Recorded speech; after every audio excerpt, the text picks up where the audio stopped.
Welcome to the USA New Times, where truth has no agenda and every story seeks peace. In a world divided, we shine a light on what unites us: honesty, justice, and love. Inspired by the words of Jesus, love your neighbor as yourself. Yes, good afternoon and welcome yet to another episode on the US New Times. I welcome you again. My name's Innocent Habumugisha as your presenter. Today we are going to look at another very interesting story of the role of women in the genocide against Tutsi in 1984. We are also going to see the perpetrators, some of them, at least 10 of them. I'm going to give you the big names who participated. When people think about genocide, usually they think about men, but I can tell you even women participated. So today we are going to discuss this episode, the role of the women in the genocide against the Tutsi. When people think about genocide, they often imagine men holding weapons, commanding troops, or setting fires. But in 1994, genocide against the Tutsi in Rwanda shattered many assumptions, including the idea that women are always victims or passive by traders in mass violence, while hundreds of thousands of women were brutally victimized. A similar but significant number of women played active role as perpetrators, organizing, inciting, and even committing the murder. So it's clear that in 1994, during the genocide against the Tutsi, not only the men played the role of killing the Tutsis, but also the women played a big role in the activity of killings. So the women victims and peacekeeper healer. During the 100 days of genocide, more than 1 million Tutsi were slaughtered, and women bore the brunt of violence. Tutsi women were specifically targeted for rape, sexual torture, and malnutrition. Many were killed in front of their children. The United Nations later recognized that rape was used as a weapon of genocide to humiliate, dominate, and spread diseases like HIV/AIDS. But in the shadow of this horror, a disturbing truth also emerged. Some women became agents of genocide themselves. The female perpetrators, mothers, and hate. Some women were educated, others were community leaders, but what they shared was the belief in an ideology that painted Tutsi as the enemy. Whenever driven by fear, hatred, or promise the power and the property, they helped to orchestrate, support, and execute the killings. So, summarizing, actually, I was just reading a piece of writing that I did write to make sure that I give you the accurate information. It's clear from this research that I conducted that in 1994, during the genocide against the Tutsi, women participated from different dominations. Some of them were educated, some of them were readers, some of them were senior government officials, as I'm going to highlight some of them. Some of them were religious people from Catholic nuns.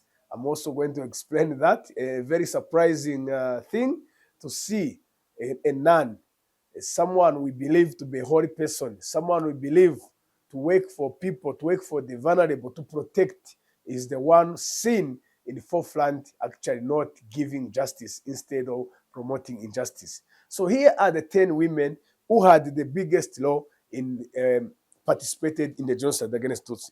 On the number one, we have Pauline Nyiramasubuko. Pauline Nyiramasubuko, she was the Minister of Family and Women Development in the government of Theodore Kayibanda after the fall of President Habyarimana. The crime that she committed during the 1994 genocide against the Tutsi ordered Merisha to rape women before killing them in Butare. Pauline Nyiramasubuko was originating from Butare, and most of the time she used to order Interahamwe, Merisha, those who were coming from MRND, the ruling political party, to rape these Tutsi women before they could kill them. Imagine killing someone after raping her. that was actually one of the worst scenario on earth of what she could do. This was a minister. And then she was convicted by the ICTR, International Criminal Tribunal for Rwanda, for genocide, crimes against humanity, and rape. She became the first woman in the world convicted of genocide and rape as a crime against humanity by the International Court. So that is history. We are talking about history on the US New Times. We are also trying to make sure that you understand things from different angles. You must know Pauline Nyiramasoko made the history, bad history, by becoming the first woman to be convicted by International Criminal Court about against international killing of human beings, genocide crimes, crime against humanity, and moreover, these are international crimes. Crime against humanity, genocide, all these are international crimes, including rape. Now, before we proceed to the second woman, I would want to tell you that Pauline Nyiramasubuko had a son called Arsene Shalom Nahobari. Notably, she's linked to Nyiramasubuko, to the mother. She worked closely with her son, Arsene, who led militia groups in Butare. She helped coordinate attacks and was involved in organizing roadblocks. So Sharon Nahobari has also been convicted by the same ICTR court in Arusha. She's the son to Nyiramasubuko. Sharon was a student at the University of Rwanda during the time. So it was easy for her, for him to work with the mother while she was in Kigali as a minister, who also had to go to Butare to make sure that the execution of the planned genocide against the Tutsi is well executed. So she used the son, and the son has also been convicted. By the way, this is one of the family who has the many people convicted of this genocide crime. We have the son, the mother, the sister, the daughter-in-law, Beatrice Munyenyezi, the one who is also being tried here in Rwanda. We also have Nyiramasubuko herself. I think even the husband. I'm not sure about the husband. Then we have the third person. The third woman is Sister Marie Kizito. Sister Marie Kizito her new names are Julienne Mukabutera. Julienne Mukabutera, but you know, when they go into these monasteries, they've changed the names for their, I don't know, for what law. But she was based in Isovu, Butare, where she was working as a Catholic nun in a Isovu convent. She was also part of the people who participated in the genocide against the Tutsi. She gave gasoline to militia to burn down a building where Tutsis refugees were hiding. This person gave petrol to go and throw into a hole, or whether a refugee, or where these IDPs they had left their homes and they were living somewhere, and then she gave the Interahamwe militia petrol to go and throw into the building where they are so that they can burn them live. And for sure, they threw that petrol there and they burned them live. She was she was sentenced to 12 years in Belgium for complicity in murder. So when it comes to complicity, it means that she didn't kill, but she participated in killing.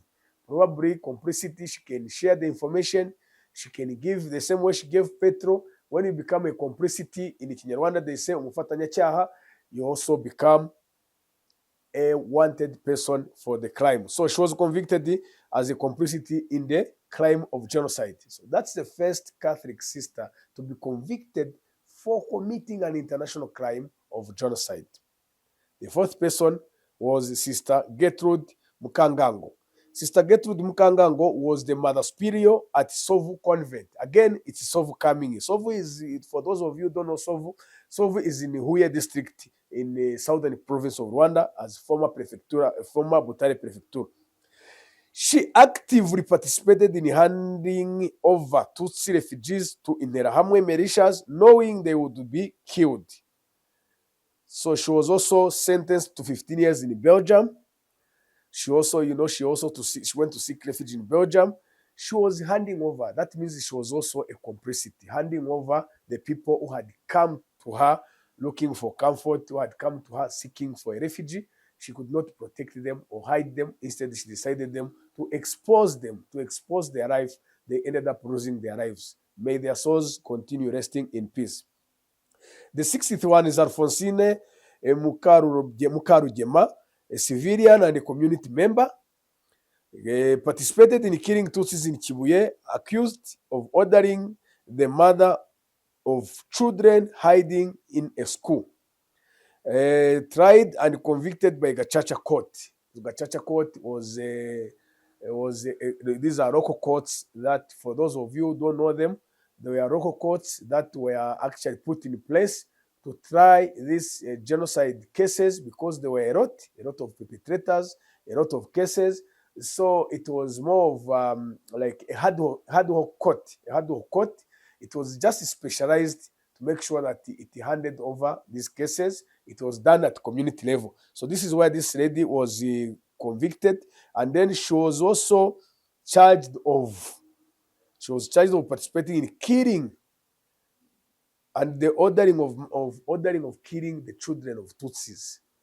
And the other one was Perpetual Mukarugema, community leader, community mobilizer in the Gikongoro area, encountered youth to attack Tutsis and helped identify those in hiding. So this one, Perpetual, could go and find where they're hiding and incite youth to go and kill them. So she was also a complicity. Actually, when you see very well, you'll find that most of these women are complicities. Maderine Mukabutera, local women's leader in Ruhengeri. Ruhengeri was also another province. Currently, it's northern province in Musanze district. She was a local leader, identified Tutsi families for killers, and provided logistics like food and communication for militias in the Ramu militias. You can see she was also a complicity. So most of the women actually are coming as complicity. Domitira Mukamulangwa, shopkeeper in Kigali, this current Kigali city. Crime gave names of Tutsi neighbors to Interahamwe and celebrated after their deaths, accused by survivors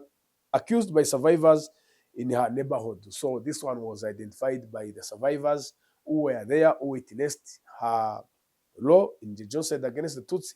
She could identify, because probably she knew them in the neighborhood. She could identify them, and then she could also give food to Interahamwe to go and kill and come, and that's a check payment. She was paying them food. So you can imagine the kind of people we had in 1994 here in Rwanda. Then you have Marie Mukarugema. Marie Mukarugema was a market leader. You know, market leaders, they have a lot of influences because they know people coming to shop there. They know people, other marketeers working in the market. This means that if you look at this list, it will show you that genocide was organized and they were prepared in all the places, in all angles, including markets, churches, ministries, prefectures, provincial headquarters or administration. So you can see from these leaders. So she provided the shelter and information to those conducting killings in Gisenyi. Gisenyi is currently in Rubavu district, near Goma. You see, she was also providing information to those who are hiding. She also becomes a complicity. Then we had Bernadette Mukamana, nurse in Butare, refused to treat wounded Tutsi and helped separate Tutsi patients to be taken away for killing. You see now what I'm just from telling you, that this genocide, the way it was well organized and well prepared, because even in the hospitals, this was a nurse who refused to treat the wounded Tutsis who survived and taken to the hospital. Those were Iraqi ones, I think. And then she refused to treat them, and she identified them, separated them from other patients so that they can also be taken out and killed. Again, she becomes a complicity. So understanding all this, what was actually motivating these women to behave like this? It was just about ethnicity hatred. And it is what played the major role. Then there was also fear and peer pressure pushed some to join the killings.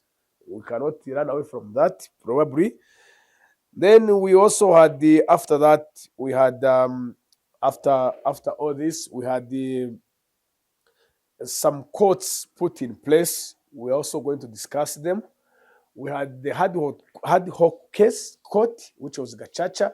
Gacaca is one of the homemade solutions where I think the Rwanda decided to take that route to construct the country back by giving justice to the victims of the genocide against Tutsi, by also making accountable the perpetrators of genocide, to make sure that they are brought to book and they are punished. Some of them have been convicted, they have finished their punishment.